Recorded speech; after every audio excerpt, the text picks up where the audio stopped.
ಆರ್ಸಿಬಿಯ ಈ ಆಟಗಾರ ಸಿಎಸ್ಕೆ ತಂಡದ ಪ್ರಮುಖ ಟಾರ್ಗೆಟ್. ಈತ ಸಿಡಿದೆದ್ರೆ ಚೆನ್ನೈಗೆ ಸೋಲು fix.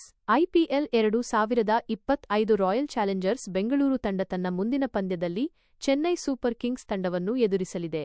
RCB versus CSK. IPL 18ನೇ ಆವೃತ್ತಿ ಪ್ರಾರಂಭವಾಗಿ ಇಂದಿಗೆ 3 ದಿನ ಕಳೆದಿದೆ. ಈಗಾಗಲೇ 4 ಪಂದ್ಯಗಳು ಯಶಸ್ವಿಯಾಗಿ ಮುಕ್ತಾಯಗೊಂಡಿವೆ. ಈ ಬಾರಿಯ ಐಪಿಎಲ್ ಉದ್ಘಾಟನಾ ಪಂದ್ಯದಲ್ಲಿ ರಾಯಲ್ ಚಾಲೆಂಜರ್ಸ್ ಬೆಂಗಳೂರು ಆರ್ಸಿಬಿ ಮತ್ತು ಕೋಲ್ಕತ್ತಾ ನೈಟ್ ರೈಡರ್ಸ್ ಕೆಕೆಆರ್ ತಂಡಗಳು ಮುಖಾಮುಖಿ ಆಗಿದ್ದವು. ಈ ರೋಚಕ ಪಂದ್ಯದಲ್ಲಿ ಆರ್ಸಿಬಿ ಆಲ್ರೌಂಡರ್ ಪ್ರದರ್ಶನ ನೀಡಿ ಗೆಲುವು ಸಾಧಿಸಿತು. ಇದೀಗ ಎರಡನೇ ಕದನಕ್ಕೆ ಸಿದ್ಧತೆ ಮಾಡಿಕೊಳ್ಳುತ್ತಿದೆ. ತನ್ನ ಮುಂದಿನ ಪಂದ್ಯದಲ್ಲಿ ಚೆನ್ನೈ ಸೂಪರ್ ಕಿಂಗ್ಸ್ ತಂಡವನ್ನು ಎದುರಿಸಲಿದೆ. ಈ ಪಂದ್ಯ ಮಾರ್ಚ್ 28 ಶುಕ್ರವಾರದಂದು ಎಂ.ಎ. ಚಿದಂಬರಂ ಮೈದಾನದಲ್ಲಿ ನಡೆಯಲಿದೆ. ಈ ಪಂದ್ಯದಲ್ಲೂ ಗೆಲುವು ಸಾಧಿಸಲು ಆರ್ಸಿಬಿ ಸಿದ್ಧತೆ ನಡೆಸಿವೆ.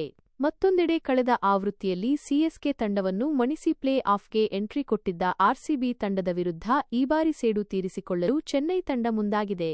ಇದಕ್ಕೆ ಮಾಸ್ಟರ್ ಪ್ಲಾನ್ ಕೂಡ ಮಾಡಿಕೊಂಡಿದೆ. ಸಿಎಸ್ಕೆ ಮಾಸ್ಟರ್ ಪ್ಲಾನ್ ಈ ಸಲ ಆರ್ಸಿಬಿ ಬ್ಯಾಟಿಂಗ್ ಮತ್ತು ಬೌಲಿಂಗ್ ಎರಡರಲ್ಲೂ ಸಮತೋಲನದಿಂದ ಕೂಡಿದೆ. ಬ್ಯಾಟಿಂಗ್ ಲೈನಪ್ ಹೆಚ್ಚು ಬಲಿಷ್ಠವಾಗಿದೆ. ಅದರಲ್ಲೂ ಆರಂಭಿಕ ಬ್ಯಾಟರ್ಗಳಾದ ವಿರಾಟ್ ಕೊಹ್ಲಿ ಮತ್ತು ಫಿಲ್ ಸಾಲ್ಟ್ ಅಬ್ಬರಿಸಿದರೆ ತಂಡದ ಸ್ಕೋರ್ಗತಿಯೇ ಬದಲಾಗುತ್ತದೆ. ಇದು ಕೆಕೆಆರ್ ವಿರುದ್ಧದ ಪಂದ್ಯದಲ್ಲಿ ಸಾಬೀತಾಗಿದೆ. ಇದಕ್ಕೆ ಕಡಿವಾಣ ಹಾಕಲು ಸಿಎಸ್ಕೆ ಮಾಸ್ಟರ್ ಪ್ಲಾನ್ ಮಾಡಿಕೊಂಡಿದೆ.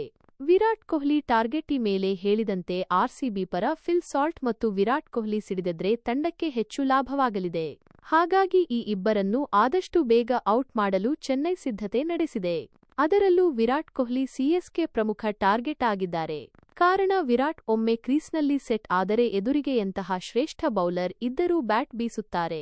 ಪವರ್ ಪ್ಲೇ ಒಳಗಡೆ ವಿರಾಟ್ ವಿಕೆಟ್ ಪಡೆಯಲು ಚೆನ್ನೈ ತಂಡ ಮಾಸ್ಟರ್ ಪ್ಲಾನ್ ಮಾಡಿಕೊಂಡಿದೆ. ಕೊಹ್ಲಿ ವಿಕೆಟ್ ಬಿದ್ದರೆ ತಂಡದ ಮೇಲೆ ಒತ್ತಡ ಹೆಚ್ಚಾಗುವುದರ ಜೊತೆಗೆ ವೇಗದ ಸ್ಕೋರ್ಗೂ ಬ್ರೇಕ್ ಬೀಳಲಿದೆ. ಈ ಹಿನ್ನೆಲೆ ಚೆನ್ನೈ ತಂಡದ ಪ್ರಮುಖ ಟಾರ್ಗೆಟ್ ವಿರಾಟ್ ಕೊಹ್ಲಿ ಆಗಿದ್ದಾರೆ.